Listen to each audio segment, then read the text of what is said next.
그 부처님께서 처음에 몇 명의 수행자를 이제 깨달음으로 제도하시죠? 5명. 그렇죠. 기억력도 좋아요.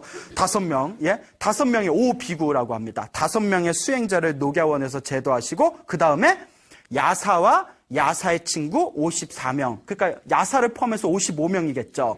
55명 더하기 5는 뭐예요? 그렇죠. 계산되죠? 예. 계산되죠? 이 60명의 거룩한 성자가 세상에 출현하게 된 겁니다. 그때 부처님께서 다음과 같이 말씀하십니다. 비구들이요. 비구라는 것은 남자 쓰면 비구라고 합니다. 예, 여자 쓰면 뭐라고 하죠? 비군이라고 하죠. 비구들이요. 길을 떠나라. 법을 설하고 진리를 가르쳐라. 라고 선언하십니다. 그리고 그 60명의 수행자들에게 다시 다음과 같이 말씀하십니다. 2명이서 한 길을 가지 말아라. 2명이서 몇 길을 가지 말아라? 예, 왜 2명이서 한 길을 가지 말라고 했을까요? 한 명이라도 다른 길을 가서 더 널리, 더 많은 사람들에게 법을 전하라라는 뜻이 되겠습니다. 그리고 이 60명의 수행자들에게 널리 세상에 나가서 법을 설하고 진리를 가르쳐라라고 부촉하신 뒤에 당신도 이제 길을 떠나십니다. 또다시 이제 널리 중생들을 제도하기 위해서. 그렇게 이제 길을 가시고 계시다가 어느 숲에 이르게 되셨는데 그 숲에 또 하필이면 30명의 젊은 왕족들이 있었대요. 30명의 젊은 왕족이 있었는데 이 왕족들이 이 30명의 젊은 왕족이 굉장히 이제 돈이 많고 또 왕족이다 보니까 돈도 많고 권력도 있고 그리고 온갖 쾌락을 즐기면서 살아가는 젊은이들이었다고 합니다. 예? 그 이 30명이 이제 오늘도 놀아야지 하고 30명이 이제 예쁜 기생들을 데리고 이제 숲에 가서 소풍을 나갔답니다.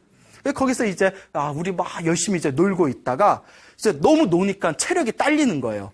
이제 잠깐 우리 좀 쉬었다 놀자 하고 이제 다들 낮잠에 듭니다. 그때 기생 한 명에 몰래 그 왕족들과 얼마나 진귀한 액세서리와 보물들이 있었겠어요. 그 보물과 돈과 그 액세서리들을 다 챙겨가지고 몰래 도망을 갑니다. 기생이. 그렇죠. 절도죠. 그러니까 30명의 이 왕족들이 깨어났는데 자기들 물품이 싹 다 사라지니까 요 기생이 가져갔구나 해가지고 30명의 숲을 막 뒤지기 시작합니다. 예? 잡혔단 막 죽었어 막 이러면서 예? 그러니까 30명이 막 이렇게 그 숲을 막 뒤지기 시작하다가 이 30명이 어딨지 하고 찾는데 찾을 수가 없는 거예요. 그래서 숲을 막 뒤지는데 그때 고요히 나무 밑에서 명상을 하고 참선화를 하고 계시던 누구를 만나게 되었을까요? 부처님, 붓다를 만나게 됩니다. 부처님께서 막 나무 밑에서 명상을 하고 계시는 거예요. 그 부처님을 딱 보니까 부처님의 모습이 얼마나 거룩해요. 그렇죠. 그런데 돈 때문에 눈이 돌아가 있는 상태라서 뭐 거룩하고 말고도 안 보여. 그냥 다짜고짜 가서 어이 이러는 거예요. 예? 예? 이보쇼. 혹시 그 이렇게 생긴 여자 혹시 못 보셨어? 이렇게 물어보는 거예요. 예? 혹시 여자 못 봤어? 부처님께서 다 눈을 뜨시면서 다음과 같이 말합니다. 그대들이요. 그 여자는 왜 찾고 있습니까? 그러니까 이 30명의 그 왕족들이 그 여자들이 우리 보물을 가지고 우리 재물을 가지고 도망을 갔어. 그래서 우리가 그 여자를 쫓고 있어. 그 여자를 혹시 보셨어? 이와 같이 물었을 때 부처님께서 우리 불교에 그 아주 유명한 말씀을 남기십니다. 이게 굉장히 유명한 얘기예요. 그대들이요. 도망간 여자를 찾는 것이 더 중요합니까? 아니면 자기 자신을 찾는 게 더 중요합니까? 아주 유명한 얘기입니다. 도망간 여자를 찾는 게 더 중요합니까? 자기 자신을 찾는 게 더 중요합니까? 뭐가 더 중요해요? 그렇죠. 자기 자신을 찾는 게 중요하죠. 그러니까 이 왕족들이 충격을 받은 거예요. 노는 것만 알았지 자기 자신이라는 것을 몰랐어요. 자기 자신을 찾는다는 거. 그 노는 것만 알았고 쾌락을 즐길 줄만 알았지. 이 30명의 젊은이들이 충격을 받습니다. 자기 자신을 찾는 게 더 중요합니다. 그때 부처님께서 다음과 같이 말씀하십니다. Sit down. 앉아라. 예? 그대들에게 법을 설하겠다. 그대들에게 진리를 설하겠노라. 가르치겠노라. 그 자리에 고요히 앉아서 부처님께 법을 듣고 법을 듣는 즉시 이 30명의 젊은 왕족들이 번뇌와 욕망이 사라진 거룩한 성자가 됩니다. 그 자리에서. 그러니까 다시 세속으로 돌아가요, 안 돌아가요? 안 돌아가요. 그 자리에서 머리를 깎고 출가를 합니다. 이제 부처님께서 다시 이제 우르웰라라는 도시로 향하십니다. 우르웰라라는 도시가 있었대요. 그 우르웰라에는 불을 섬기는 큰 종교 집단이 있었답니다. 불을 믿는 종교예요. 불을 믿는 큰 종교 집단이 있었는데 그 종교 집단의 교주가 삼형제였다고 합니다. 근데 이름이 다 가섭이기 때문에 가섭 삼형제라고 불렀대요. 가섭 삼형제. 그 가섭 삼형제 밑에 제자들이 1000명이 있었다고 합니다. 몇 명 있었다? 1000명이 있었대요. 자, 1000명의 제자가 있었는데 첫째 가섭 밑에 500명의 제자가 있었고 둘째 가섭 밑에 300명의 제자가 있었고 그 다음에 셋째 가섭 밑에 200명의 제자가 있었답니다. 그래서 합쳐서 1000명의 제자가 있었다. 그러니까 이제 부처님께서 그들을 제도하고자 이제 가섭 삼형제를 찾아갑니다. 그래서 첫째 형 가섭에게 딱 찾아가서 제가 하룻밤 쉬고 싶은데 하룻밤 재워줄 수 있겠습니까? 그러니까 첫째 가섭이 우리는 다른 곳에서 온 수행자를 재워줄 방이 없소. 그러니 돌아가시오라고 얘기를 했답니다. 정 잘 곳이 없으면 저 동굴이 있는데 저 동굴에서 자도 되겠습니까? 그 첫째 가섭이 깜짝 놀라면서 그런 얘기는 하지도 마십시오.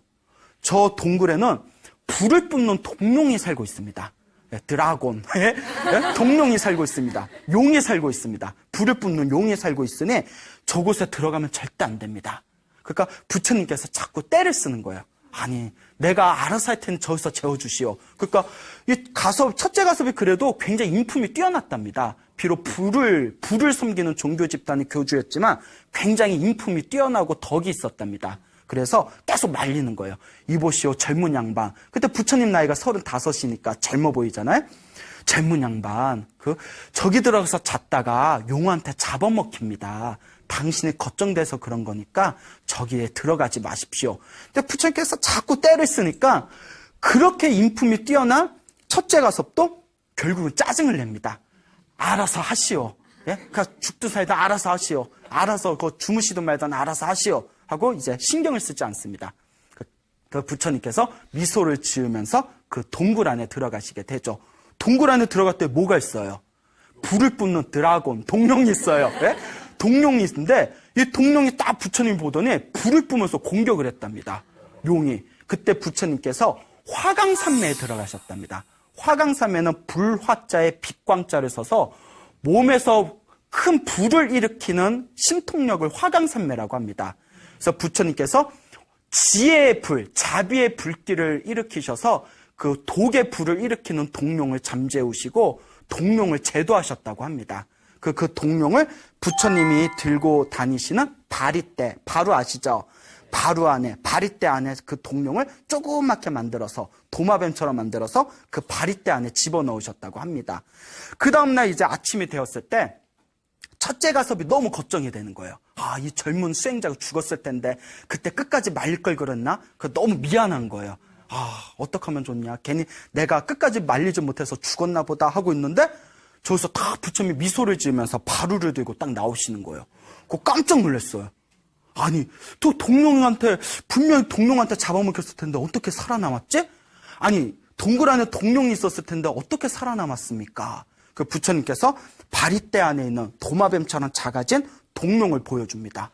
그 첫째 가섭이 깜짝 놀라요. 그러면서 이 사람은 정말 심통력이 대단하구나. 정말 뛰어난 사람이구나. 내가 수십 년을 살았지만 이런 사람은 처음 본다. 하지만 신통은 뛰어나도 깨달음은 못 얻었을 것이다 하고 무시하는 마음을 계속 가지고 있었대요. 그 사람의 교만심이 그렇게 무서운 거예요.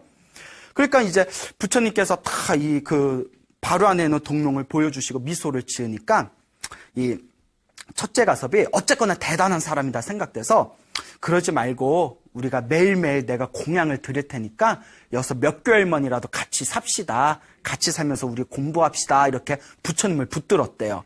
그러니까 일단 어느 정도 마음에 든 거죠. 워낙 대단한 사람이니까.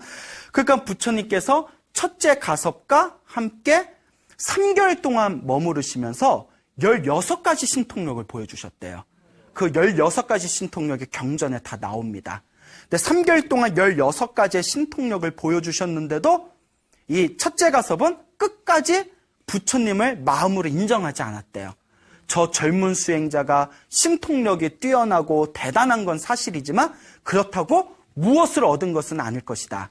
깨달음을 얻은 것은 아닐 것이다. 라는 그런 무시하는 마음이 있었는데 3개월이 지나고 나서 부처님께서 첫째 가섭에게 다음과 같이 말씀하십니다. 당신은 불을 믿고 있지만 당신의 가르침, 당신의 진리는 참다운 가르침, 참다운 진리가 아닙니다. 그러니 지금이라도 진정한 진리를 찾으시기 바랍니다. 라고 부처님께서 간곡하게 조언을 해주니까 그때서야 이 첫째 가섭의 마음이 이렇게 무너져 내렸답니다. 공고음이 3개월 동안 같이 살아보면서 그래, 솔직히 나는 저 사람보다 뛰어난 것 같지 않다. 저 사람 말대로 내가 믿고 있는 이 불을 믿고 있는 종교는 진정한 가르침이 아닐 것이다. 어쩌면 저 사람은 진짜 깨달음을 얻은 사람일 수 있다. 차라리 저 사람 밑에 내가 제자가 되자라고 생각을 합니다. 그래서 그 첫째 가섭이 부처님께 다음과 같이 말씀을 드립니다. 젊은 수행자여, 나는 당신의 제자가 되고 싶습니다. 그때 부처님께서 이와 같이 말씀하십니다. 나의 제자가 되려면 두 가지 조건이 있습니다. 그 두 가지 조건이 뭡니까? 첫째, 나를 이제 젊은 수행자로 불러서는 안 됩니다. 무엇이라고 불러야 됩니다? 부처님이라고 부르십시오. 부처, 붓다, 붓다가 깨달음을 얻은 자라는 뜻입니다. 부처님이라고 부르십시오. 그 다음에 두 번째 조건이 있습니다. 당신 밑에 500명의 제자가 있는데 이 500명이 당신 하나만을 의지하고 있는데 당신이 갑자기 나의 제자가 된다면 500명의 제자들이 충격을 받고 방황할 수가 있습니다. 500명의 제자들에게 내가 출가해도 되겠냐고 동의를 얻으십시오. 500명의 제자들이 허락을 한다면 제 제자로 받아주겠습니다. 라고 이야기를 했다고 합니다. 그래서 500명의 제자들을 불러놓고 나는 저 젊은 수행자인 부처님에게 출가하고자 한다. 그런데 그대들은 그대들의 길을 가라. 그거 500명의 제자들이 이와 같이 얘기합니다. 스승이시여, 실은 저희들 500명도 저 젊은 수행자와 3개월 동안 같이 있으면서 저희들도 그 16가지 신통을 보고 저 수행자의 그 언행이 일치된 모습을 보고 감동을 받고 사실은 저 사람에게 마음으로 승복하고 있는 그런 상황이었습니다. 그런데 스승님의 얼굴 때문에 저희들이 차마 저분 밑으로 들어가지 못한 거였습니다. 만약에 스승님이 저분의 제자가 된다면 저희 500명도 따라서 저분의 제자가 되겠습니다. 라고 이야기를 합니다. 그래서 스승이 기뻐하면서 이제 자기들이 모시던 불을 섬기던 도구들을 다 태워버리고 다 없애버리고 다 물에다 흘려버리고 머리를 깨끗하게 깎고 승복을 갈아입고 첫째 가섭과 500명의 제자들이 부처님의 제자가 됩니다. 근데 첫째 가섭과 500명의 제자가 부처님의 제자가 되었다라는 얘기가 쫙 펼쳐지면서 누가 그 소식을 먼저 들었을까요? 둘째 가섭과 셋째 가섭이 그 소식을 듣습니다. 그 충격을 받아요. 아이고, 우리 큰형님이 저 꼬드김에 빠졌나 보다. 예? 그래서 이제 둘째 가섭하고 셋째 가섭이 부처님을 찾아가서 토론을 벌입니다. 이러쿵 저러쿵 토론을 벌이다가 마음으로 감동을 하고 둘째 가섭과 셋째 가섭도 우리는 이제 불을 버리겠습니다. 당신의 제자가 되겠습니다. 라고 했을 때 부처님께서 똑같은 조건을 제시합니다. 당신 밑에 300명의 제자와 당신 밑에 200명의 제자에게 동의를 얻으십시오. 허락을 받는다면 내 제자로 받아들이겠습니다. 부처님 대단하시죠? 우리 같으면 웬 이게 굴러오는 호박이냐 싶을 텐데. 그래서 300명의 제자와 200명의 제자들에게 동의를 구했을 때 이 300명의 제자와 200명의 제자도 다 함께 출가를 합니다. 그래서 그 우르벨라에서 가섭 삼형제와 그렇죠. 합쳐서 1000명의 제자들이 부처님 밑에 머리를 깎고 스님이 되게 됩니다. 그리고 이 부처님께서 다음과 같이 생각합니다. 이 3명의 가섭 삼형제와 이 1000명의 제자들은 불을 숨기고 있었기 때문에 불을 비유로 들어서 불을 이용해서 법을 설한다면 바로 그 자리에서 깨달음을 얻을 수 있을 것이다. 그래서 이제 우리 부처님께서 가섭 삼형제와 1000명의 제자들을 데리고 가야산으로 올라갑니다. 가야사 정상에 딱 올라가서 불을 비유로 들어서 그 유명한 불의 법문을 하십니다. 예? 우리 부처님 경전에 나오는 불의 법문이라는 내용이 있는데 굉장히 좀 길어요. 근데 이제 요약하면 다음과 같은 법문입니다. 가섭 삼형제와 1000명의 제자들과 함께 그 가야산 정상에 올라서 이 불을 비유로 든 불의 법문을 하시는데, 제자들이요, 비구들이요, 스님들이요, 모든 것이 활활 불타고 있다. 모든 것이 활활 불타고 있다. 그런데 무엇이 불타고 있냐? 탐욕의 불이 불타오르고 있고, 분노의 불이 불타오르고 있고, 어리석음의 불이 불타오르고 있다. 이게 그 불교에서 말하는 탐진치 삼도, 탐진치, 탐욕과 성냄과 어리석음의 불이 불타오르고 있다. 예? 모든 집착을 버리고 번뇌의 불을 꺼라라는 그 유명한 불의 법문을 설하시고 나서 그 자리에서 가섭 삼형제와 1000명의 제자들이 모든 번뇌가 사라지고 욕망이 사라진 거룩한 성자가 됩니다. 예. 이렇게 해서 1000명의 이제 또 깨달음을 얻은 성자들이 출현하게 됩니다. 이와 같이 이제 부처님께서 그 1000명의 제자들과 함께 이제 왕사성으로 향하시게 됩니다. 왕사성에서 빈비사랑 왕의 도움을 받으면서 이제 1000명이 넘는 제자들과 함께 이제 한 곳에 모여서 수행을 하고 있었을 때, 부처님의 소문을 듣고 부처님이 계신 곳에 사리불가 목곤년이 나타나게 됩니다. 부처님 밑에 출가하게 되면서 그때 부처님께서 다음과 같이 말씀하십니다. 보라 저 젊은이들을, 저 두 젊은이들은 언젠가 나의 상수 제자가 되어 널리 법을 전하고 수많은 중생들을 제도하게 될 것이다 라고 선언하십니다. 그 사리불가 목곤년이 그 부처님의 10대 제자 중에 가장 유명한 신통제일 사리불가, 지혜제일 사리불가, 신통제일 목곤년이 됩니다. 어쨌거나 이 사리불가 목곤년이 부처님 밑에서 깨달음을 얻고 나서 부처님께서 사리불가 목곤년의 당신의 상수제자로 이렇게 딱 임명을 합니다. 상수제자는 가장 뛰어난 제자, 당신의 오른팔 왼팔이란 뜻이에요. 당신의 오른팔 왼팔로 딱 이렇게 임명을 하니까 제자들이 난리가 난 거예요.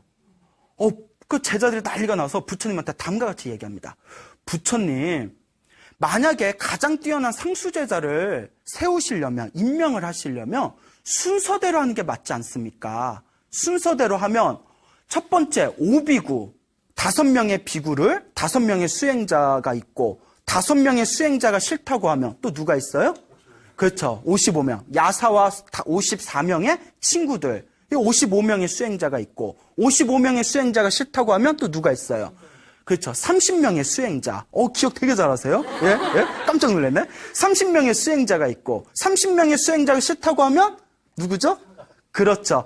가섭 삼형제와 1000명의 제자들이 있습니다. 그런데 어찌하여 가장 마지막에 온 사리불가 목곤년을 상수제자로 삼으십니까? 혹시 이것은 편애하시는 겁니까? 라고 질문을 던집니다. 그 부처님이 편애를 해? 예? 그러니까 부처님께서 다음과 같이 말씀을 하십니다. 나의 제자들이여, 붓다는 결코 편애하지 않는다. 전생에 자기가 세운 원력대로 나는 영광을 나눠줄 뿐이다 라고 얘기합니다. 전생에 자기가 세운 무엇대로? 예, 원력대로, 서원대로, 소원대로. 그 제자들이 다음과 같이 질문을 던집니다.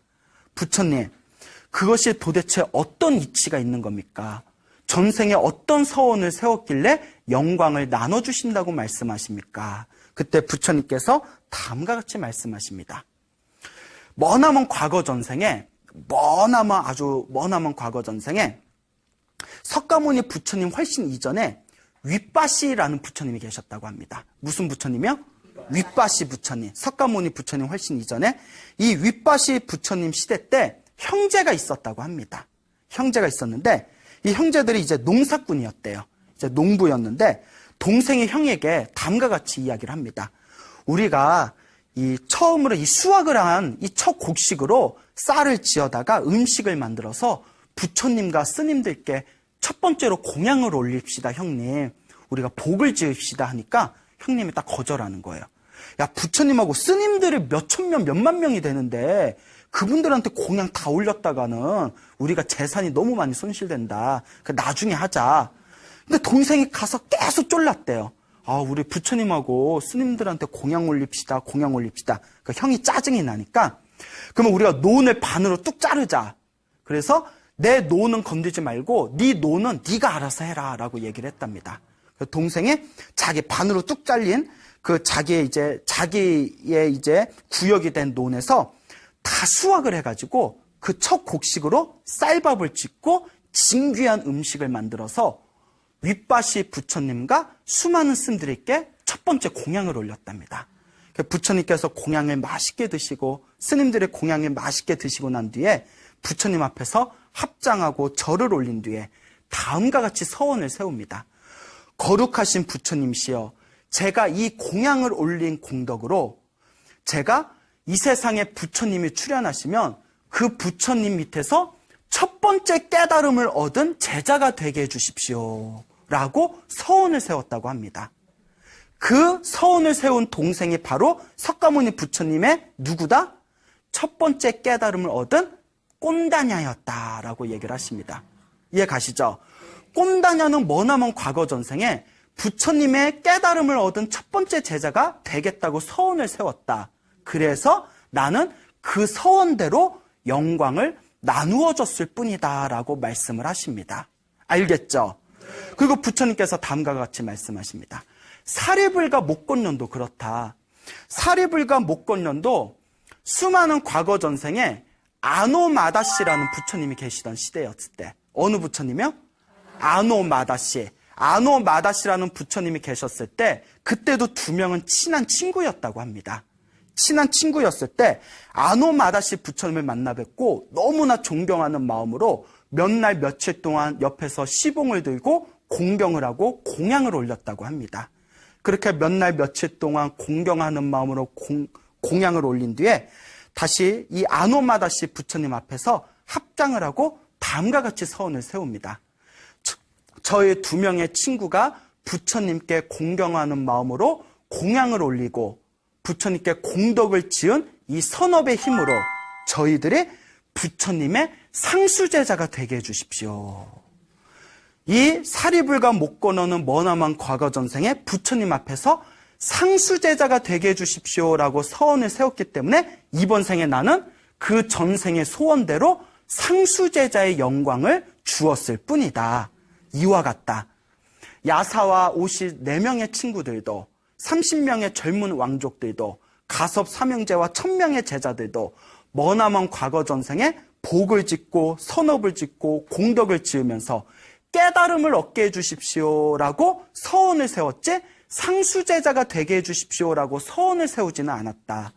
하지만 사리불가 목건어는 복을 짓고 선업을 짓고 공덕을 지은 뒤에 상수제자가 되게 해주십시오라고 서원을 세웠기 때문에 나는 그들의 서원대로 깨달음을 원하는 자에게는 깨달음을 주었고 상수제자가 되게 바라는 자에게 무엇을 주었다?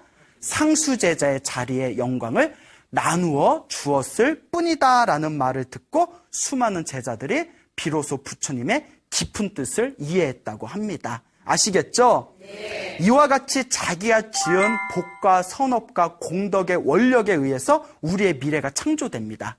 어쩌면 여러분들이 지금 살고 있는 여러분들의 좋은 모습이든 나쁜 모습이든 그 모든 모습은 여러분들이 일으킨 생각과 여러분들이 지은 업의 결과물일 것입니다. 그렇다면 여러분들은 이번 생에 지금 이 순간에 어떤 복을 짓고 있고 어떤 선업을 지으면서 어떤 소원을 일으키고 있는지 스스로 진지한 고민을 해보시기 바랍니다. 서원이, 원력이, 발언이 크면 클수록 그 원력의 큰 발언은 이 우주 밖에 남아서 반드시 다음 생에라도 나를 그 소원의 길로 인도해 줄 것입니다. 여러분, 행복해지고 싶습니까? 네. 행복한 삶을 창조하고 싶습니까? 네. 복을 지으십시오. 선업을 지으십시오. 공덕을 쌓으십시오. 복과 선업과 공덕의 힘이 여러분들을 진정한 행복의 길로 이끌어 줄 것입니다. 여기서 마치겠습니다. 소중한 나! 무한 행복!